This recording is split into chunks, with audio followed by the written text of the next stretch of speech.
So day 1 of my healthy eating and moving more. So baby பிறந்து இன்னையோட 59 days ஆகிடுச்சு. So இன்னிலேருந்து கொஞ்சம் ஹெல்த்தியாக சாப்பிட்டு நல்லா எக்ஸசைஸ் பண்ணி வெயிட் லாஸ் பண்ணலான்னு இருக்கேன். ஸோ இன்றைக்கி மார்னிங்கில் எம்டி ஸ்டொமக்கில் வெயிட் பார்க்கும்போது 76.1 இருந்தேன். ஸோ மார்னிங் ஒரு டீடாக்ஸ் ட்ரிங்க் எடுத்துக்கிட்டேன். அதுக்கப்புறம் ஒரு ஹோல் எக்கும் ப்ரெட்டும் வச்சு ப்ரெட் ஆம்லேட் சாப்பிட்டேன். இதான் பிரேக்ஃபாஸ்ட். அண்ட் ஒரு டம்ளர் ஹார்லிக்ஸ் வித்தவுட் சுகர் எடுத்தேன்.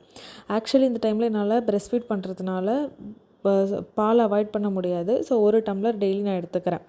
அண்ட் தென் ஆஃப்டர்நூனுக்கு வந்து ரைஸு, பீட்ரூட்டு, அப்புறம் இது வந்து பச்சை குழம்பு மருந்து குழம்புன்னு சொல்லுவாங்க. ஸோ இதுக்கப்புறம் நிறைய ஃபிஷ்ஷஸ் எடுத்து சாப்பிட்டேன். ஸோ ஈவினிங் வந்து ஒரு பவுல் நிறைய வாட்டர்மெலன் எடுத்துக்கிட்டேன். அண்ட் நைட்டு 8 மணிக்கு முன்னாடி 2 தோசை சட்னி எடுத்து சாப்பிட்டு முடிச்சாச்சு. ஸோ இதை தவிர்த்து நான் வந்து இன்றைக்கி வாக்கிங் போனேன். 5000+ ஸ்டெப்ஸ் நடந்தேன். ஸோ இதெல்லாம் பண்ணால் எப்படி வெயிட் லாஸ் ஆகும் அப்படின்னு நீங்கள் நினைக்கலாம். But something is better then nothing. நான் நேற்றைய விட இன்றைக்கி பெட்டராக இருக்கேனா அப்படிங்கிறது தான் மேட்டர்.